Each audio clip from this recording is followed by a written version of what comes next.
L'une de mes principales missions était l'accueil des visiteurs officiels ou officieux, mais chaudement recommandés. Cela n'avait pas que des inconvénients.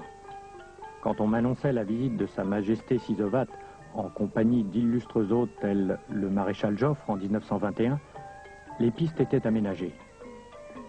J'en arrivais à souhaiter que de hautes personnalités viennent plus souvent pour que les routes soient enfin praticables.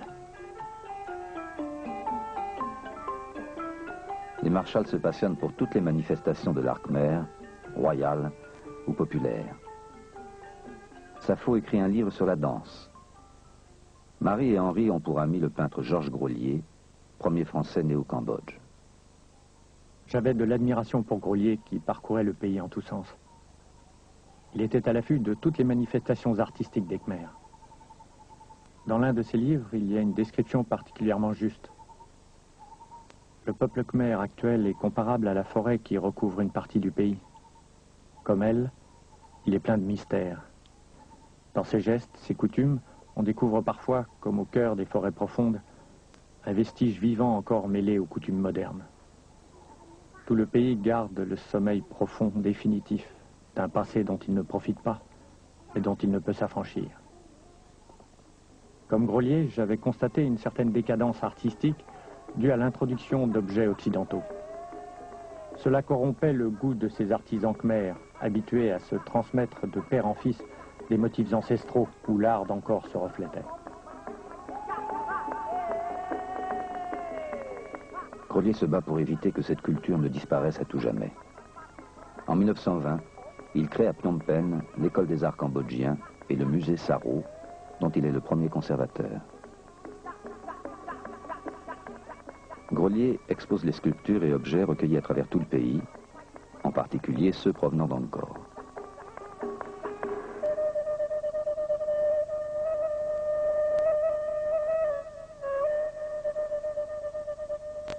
Henri Marshall continue son travail de dégagement des temples. L'école lui donne des moyens et un photographe.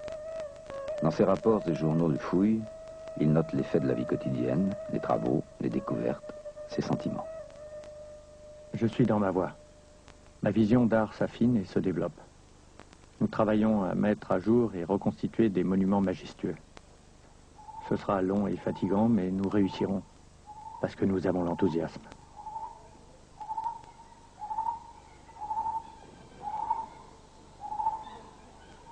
J'avais sous ma responsabilité plus d'une centaine de temples répartis sur 400 km² qu'il fallait protéger du vandalisme et du pillage. Je n'ai jamais pu empêcher les touristes d'emporter des pierres sculptées, car pour beaucoup de gens, cela ne constituait pas un vol, puisque d'après eux, ces pierres n'appartenaient à personne. Sujet brûlant dont nous parlions souvent avec Georges Grolier.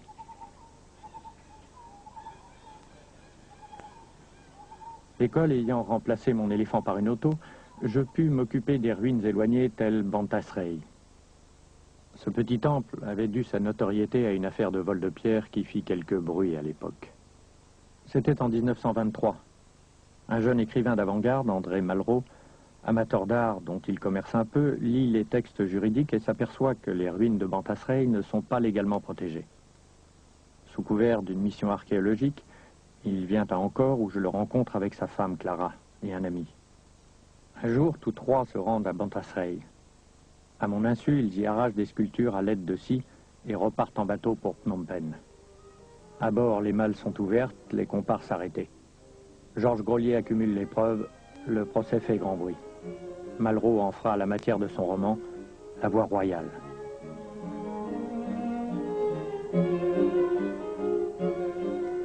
L'école en profite pour mener campagne pour la protection des ruines. Les hommes de terrain fournissent les données aux chercheurs. À Paris, Georges Coedes et Philippe Stern établissent la chronologie des temples khmers, tous construits du 9e au 14e siècle. Il faudra 35 ans pour ériger Angkor Wat. En Europe, pendant ce temps, les chrétiens bâtissaient leur cathédrale.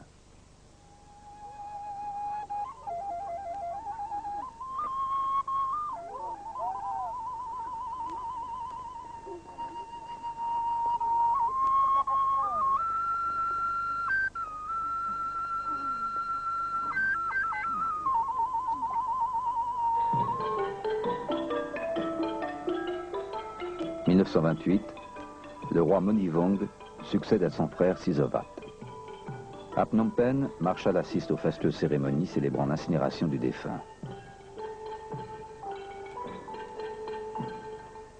Mais aux festivités royales, Marshall préfère le calme de sa vie provinciale. Il serait pourtant excessif de dire que, malgré mon admiration pour ces cérémonies et fêtes, aucun détail ne vint me choquer.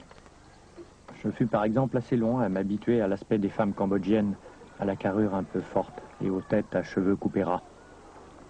Ce n'est que plus tard que, par la souplesse et la grâce de leurs attitudes, les Cambodgiennes purent me faire oublier cette première impression fâcheuse.